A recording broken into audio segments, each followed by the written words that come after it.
Les blessures en escalade. L'escalade, appelée aussi la grimpe, est un sport en plein développement.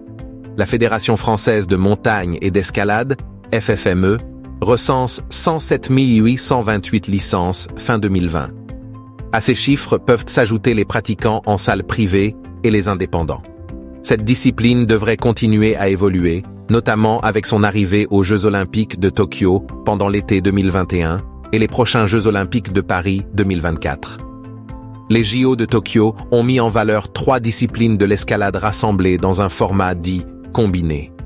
Il y avait la difficulté, une voie assez longue de 10 à 15 mètres avec un grimpeur attaché à une corde lui permettant d'être assuré par un coéquipier. Le bloc où le grimpeur n'est pas attaché avec une ouverture qui se fait sur 5 mètres en général. Ce dernier demande beaucoup d'explosivité.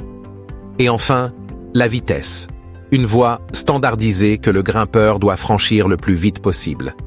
Il existe également d'autres disciplines comme la grande voie ou le free solo. Les blessures en escalade dépendent beaucoup de la discipline et de l'environnement de pratique. Majoritairement, on retrouve des blessures du membre supérieur, comme les doigts dans 41,3% des cas, les épaules dans 19,4% et les coudes représentant 17,7%. Les blessures du membre inférieur sont également présentes, mais sont principalement dues à des chutes dans 84% du temps ou à des erreurs d'assurage. Les zones touchées sont principalement le pied et la cheville, allant de l'entorse à la fracture.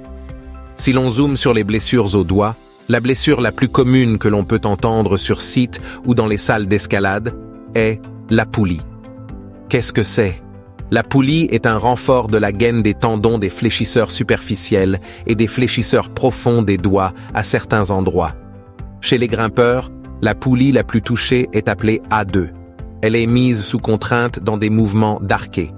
Cette blessure se caractérise par une douleur violente et un claquement au niveau du 3e ou 4e doigt, donc du majeur ou de l'annulaire.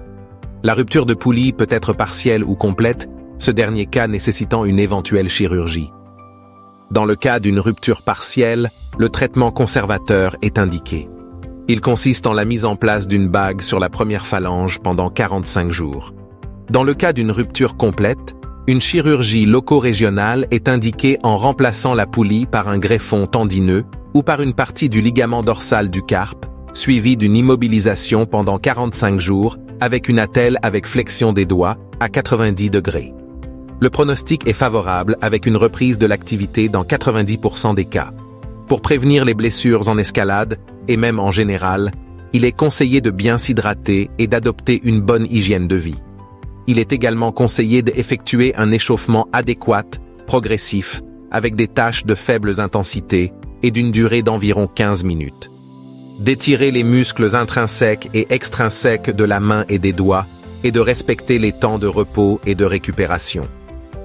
Chez le grimpeur et chez le sportif en général, la chiropraxie permet de restaurer la mobilité articulaire, d'améliorer les performances musculaires, de diminuer le temps de récupération, de prévenir les blessures et de soulager les douleurs liées à la surutilisation articulaire et musculaire. La chiropraxie, en plus de son focus sur le système nerveux, traite aussi les blessures de type tendinopathie, contractures, douleurs vertébrales et articulaires. Le cabinet de chiropraxie de Billère est partenaire de la salle d'escalade Beta Bloc Pau. Par ce biais, les adhérents à la salle bénéficient d'un tarif préférentiel sur leur première consultation au cabinet. J'espère que cette vidéo vous a été utile. Vous trouverez les références dans la description. Prenez soin de vous et à bientôt en bas des voies.